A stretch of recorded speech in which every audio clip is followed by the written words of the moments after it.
Hello les amis, je vous retrouve pour une nouvelle vidéo sur le football et la Ligue des Champions 2024-2025 et je vais vous présenter le match Slovan Bratislava contre Dinamo Zagreb. C'est un match qui a lieu ce mardi 5 novembre 2024 à 18h45 pour le compte de la quatrième journée de la Ligue des Champions. Alors le Slovan Bratislava c'est le 36e du classement qui reçoit le Dinamo Zagreb le 22e. Dans cette vidéo je vais revenir sur le classement de la Ligue des Champions avec les statistiques des deux équipes. On verra aussi les résultats, tous les résultats dans cette compétition ainsi que le calendrier de ces deux équipes.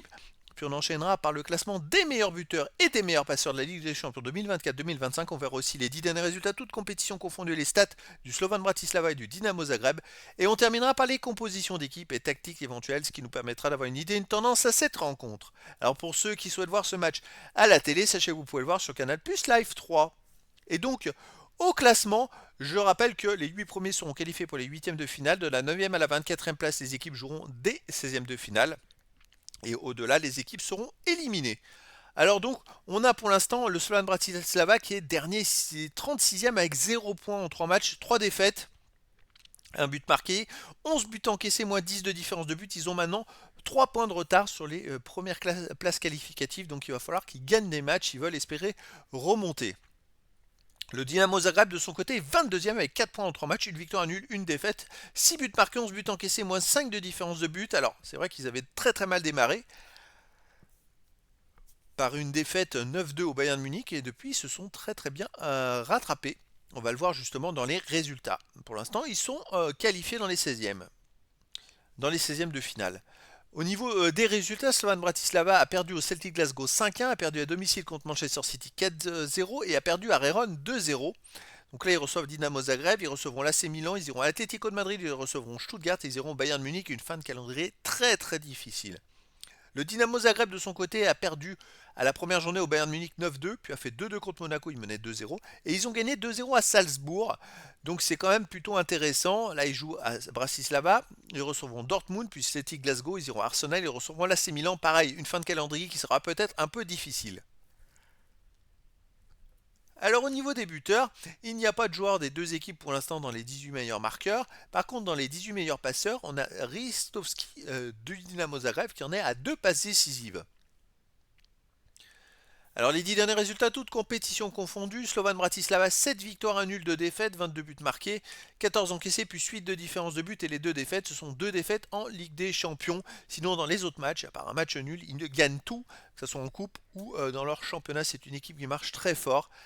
Alors on va prendre que les matchs à domicile. À domicile, alors ce qui est étonnant, c'est qu'ils ont joué 5 matchs d'affilée à l'extérieur, hein. C'est les hasards du calendrier. À domicile, ils restent sur un nul contre Rancin, un partout.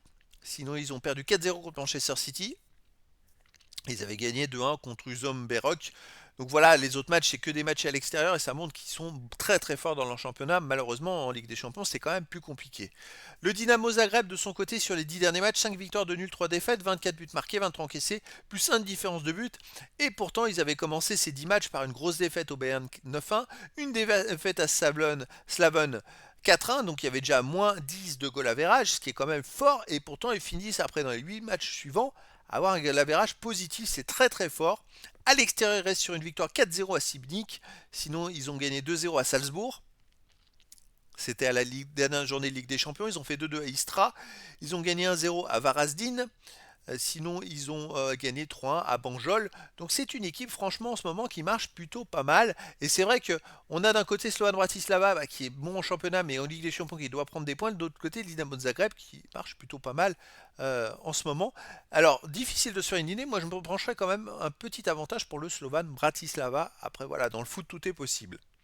Au niveau des compositions d'équipe et tactique, pour le Slovan Bratislava, on aurait du 3-4-2-1 avec gardien Takak, défense Barik, Kasia, Wimmer, milieu de terrain Blackman, Ignatenko, Savidis, Juveru, milieu offensif Barsegian et Tolic, attaquant Strelec.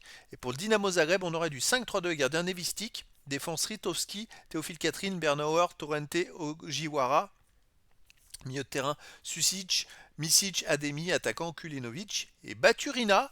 Donc voilà les amis, le décor est planté entre ces deux équipes et donc je vous donne rendez-vous ce mardi 5 novembre 2024 à 18h45 pour le match de football de la quatrième journée de la Ligue des Champions 2024-2025. Le Slovan Bratislava, 36e du classement, reçoit le Dinamo Zagreb, le 22e. Voilà les amis, je vous dis à très bientôt pour une nouvelle vidéo.